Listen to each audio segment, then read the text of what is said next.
Unang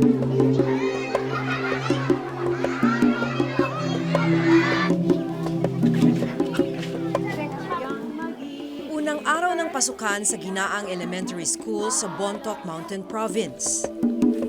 174 na mga estudyante, karamihan sa kanila mga katutubong igorot, ang nagsipasok ngayong araw.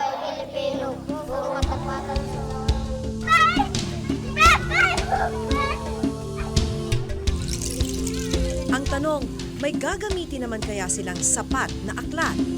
Kasabay ng pagbubukas ng klase sa buong bansa ay ang pagbabalik din ng mga dati ng problema, gaya na lamang ng kakulangan sa mga aklat. Itong nararanasan ng mga estudyante ng Ginaang Elementary School sa Bontoc Mountain Province. Good morning, children. Good morning, ma'am. Good morning, classmates. Mga anak ay good morning. 17 taon nang nagtuturo sa Ginaang si Teacher Edna Calito. Kaya alam niya ang taon-taong problema sa kakulangan sa aklat dito sa kanila. Katulad ng ibang paaralan sa bansa, K-12 curriculum na ang ipinatutupad dito. Walang books. Yung ginawa kong book, yung kinang-textualize ko, yun ang ipamimigay ko sa kanila. So paano natin in-explain ngayon yung mga lesson pag ganun? Lahat ng subject walang libro. Teacher initiative. Kaya gumagawa ko ng mga visual aids para maintindihan nila ang aralin. Ang nag-iisang librong pang K-12 sa subject na mother tongue, nasa salitang Ilocano. May ibinigay naman pero sa Ilocano. Hindi naman naiintindihan ng mga bata ang Ilocano. Kaya hindi ko na ibibigay sa mga bata. Kaya para maintindihan ng kanyang mga estudyante, kinailangang isalin ng buo ni Teacher Edna ang libro sa lengguwaheng Igorot o Bontoc na alam ng mga bata. Gumawa kami ng libro para sa mga bata kasi yung mga ibinigay ng DepEd hindi naiintindihan ng mga bata kasi sa Ilocano nga.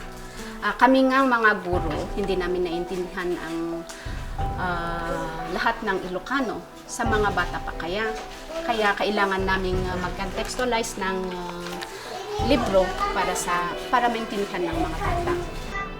Malungkot pero kailangan gumawa ng paraan para sa mga bata.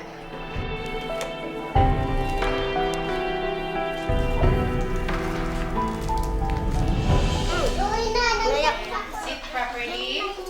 Na subject ako ay ununa is mother tongue. Sa klase naman ni Teacher Helen Magsoy sa grade 2, kumpleto ang mga libro para sa K-12 curriculum.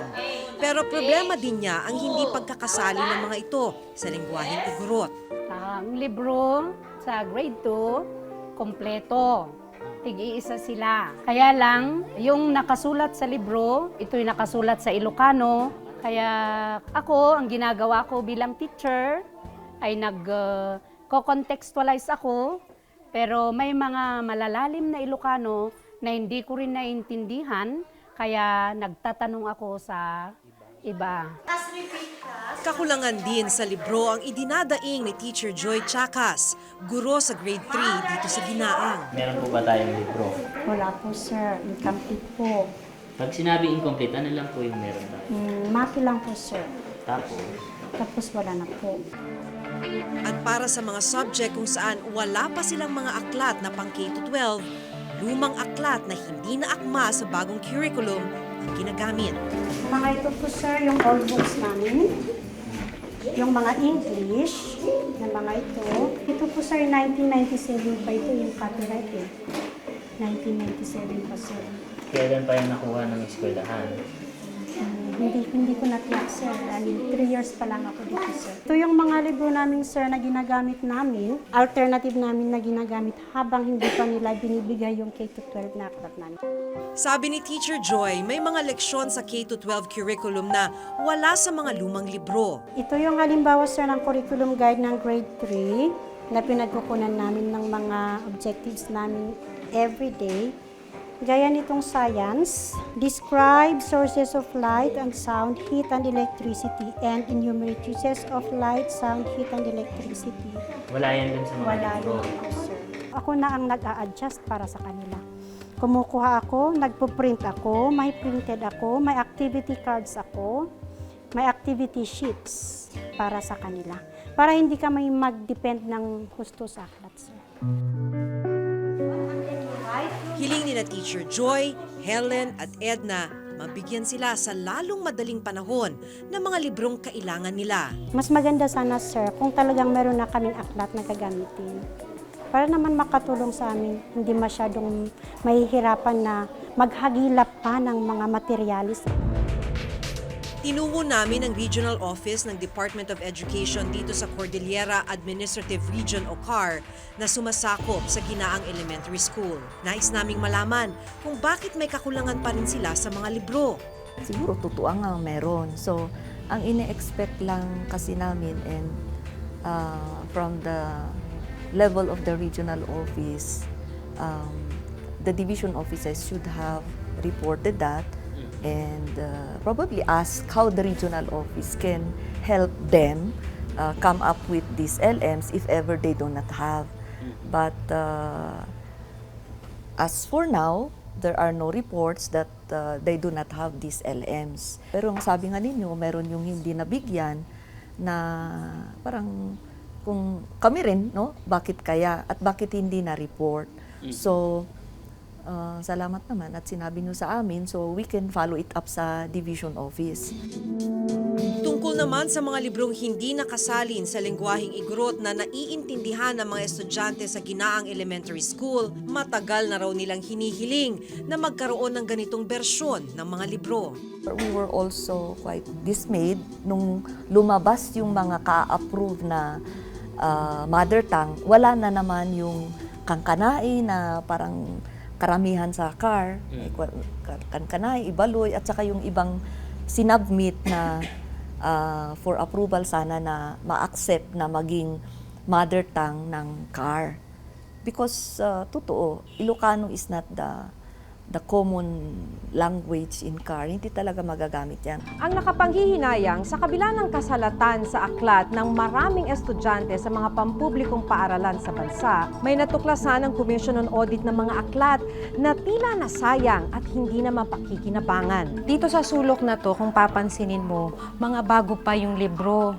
Ito yung libro sa math, meron din para sa AP, at saka ito English, na para dapat sa grade 3. Dumating daw itong mga librong to, dineliver, noon pang 2012. Hindi na ito ipinamahagi sa mga estudyante dahil nga hindi na angkop sa K-12 program.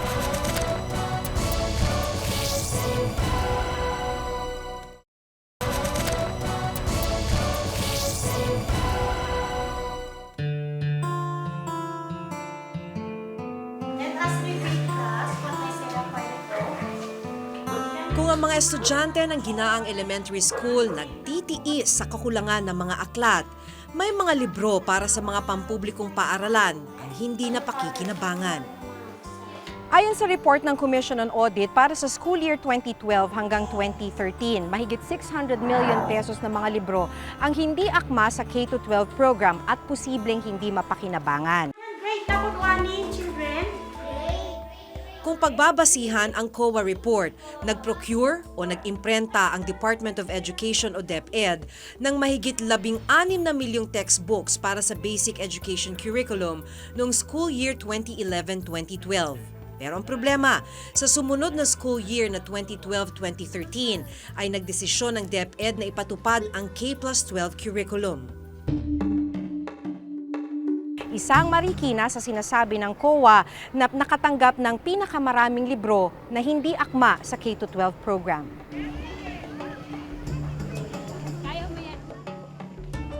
Ang Parang Elementary School ang isa sa pinakamalaking pampublikong paaralan dito sa Marikina. Mayroon itong mahigit 4,000 mag-aaral. Sabi po kasi ng COA na migay ng mga libro na hindi akma sa K-12. So ito po ay para sa grade 1, 2, 7 at 8. Ito po ba mga librong to natanggap ng Parang Elementary School? Yes, ma'am. Lahat Nakatanggap po po yan. kami. Opo. Mga anong taon po? Sa 2012, September. Dito po ang grade 1, pinagdala po yung mga language. 2013. Ibig sabihin mo, noong 2013, hindi nyo na Hindi na po binigay yung grade. hindi niya binigay yung mga libro. Ang nakaano na po sa stock. Grade Ang dami po pala. Saan po yung mga grade 1? Ito po yung grade 1. Ito na yung mga libro no, na binabanggit ng Commission on Audit sa kanilang report. Ito yung Elementary Mathematics 1, tapos English Expressways 1, at Matapat na Pilipino 1. Ilan lamang ito dun sa mga libro no, na nabanggit ng COA. At ayon din naman kasi sa COA, isa ang Marikina sa may pinakamalaking natanggap na mga libro na hindi naman akma sa curriculum ng K-12. Nakatanggap sila ng halaga na nasa 4.6 million pesos. Or hanggang kailan siya mapapakinabangan ng mga bata? 5 years po ang lifespan ng textbooks eh. Binigay ko sa inyo to ng 2012. Sana po hanggang 2017 siya. Yes, ma'am. Pero dahil po hindi akma sa curriculum, 2013 pa lang, hindi nyo na po ni-release. Ano ang gagawin sa mga librong yon? Kukunin na po sa amin at bahala na po yung division office kung saan po nila dadalhin. Pero bukod sa mga nasa listahan ng COA, may natuklasan kaming mga libro na bago at hindi na naipamahagi sa mga estudyante. Dito sa sulok na to, kung papansinin mo, mga bago pa yung libro. Ito yung libro sa math, meron din para sa AP, at saka ito English, na para dapat sa grade 3. Dumating daw itong mga librong to, dineliver noon pang 2012. Hindi na ito ipinamahagi sa mga estudyante dahil nga hindi na angkop sa K-12 program. Alam nyo, itong mga librong ito na nakatambak na lamang dito sa gilid ng stockroom, wala pa to sa listahan ng Commission on Audit. Giit ng Division Superintendent ng DepEd Marikina, mapapakinabangan pa ang mga librong hindi na akma sa K-12 curriculum. Yun pong not utilized, I want to disagree on that, kasi po, it's being utilized. Those books were accepted by the division, and even though nakarating na ang K-12, nagagamit po sila as reference books, supplementary books or supplementary materials. So nagagamit po sila, hindi po totoong hindi nagagamit. Ito yung luma, Mathematics for Everyday Use, at ito naman yung bago na sinasabi nilang akma sa K-12 curriculum. Ang malaking pagkakaiba nila, yung luma ay nasa Ingles at ito namang bago ay nasa mother tongue. So, ang katanungan lamang paano magiging reference yung luma kung ibang-iba yung lengguwahe na ginagamit niya? Bukod sa Marikina, nabanggit din sa COA report ang DepEd District Office ng Pasig. Ayon sa COA, umabot sa mahigit 3 milyong piso ang halaga ng mga librong na i-deliver sa Pasig na hindi na akma sa K-12 curriculum at hindi na napakikinabangan. So malinaw na makikita natin na talagang walang pagpaplano, konkreto, walang kahandaan yung ating gobyerno para ipatupad itong K-12. Nung nakaraang taon, second quarter na nga dumating sa halip na magamit ng first quarter.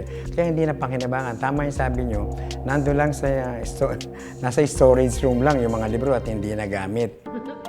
Personal kong tinanong si Secretary Armin Luistro tungkol sa report ng COA. Ano po yung paliwanag ng DepEd tungkol dun sa 600 million pesos? Okay, number one, nagkamali ang COA. Sinabi niya 608 million for all textbooks in the new curriculum. Pag isa-isahin mo yon, at nagtataka kung ba hindi nakita ng auditor yon, yung 608 million na yan, ang ginamit dyan para sa grade 1 at grade 7 na textbooks, on that year, are only a portion of that. Okay, so number one, I think they have to look at their figures. Number two, we will respond officially to COA, but the truth of the matter is, maghanap ka ng private school na gumagamit ng textbook at nung magbago ang curriculum, itinapon lahat yung old textbook. My big argument is, I don't think they realize that all textbooks are usable depending on ano yung mga pages doon. Kasi binago naman natin yung curriculum. That's just the order and the sequence.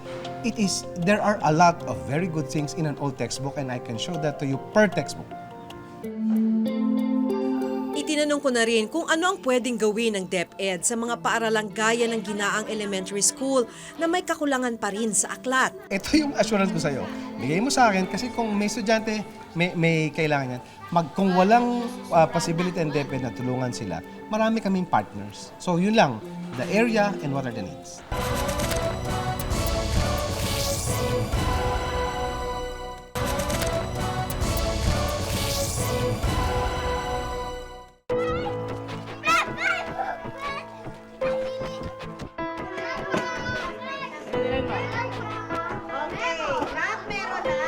Gabay at tanglaw para sa pagkatuto ng mga mag-aaral ang mga aklat. Masaklap isiping sa kabila ng kasalatan ng ilan, may ilang librong tila nasasayang lang. Hanggang sa susunod na Huwebes, ako po si Maki Pulido. Ako si Jigo Manicad at ito nakatala sa aming Reporter's Notebook.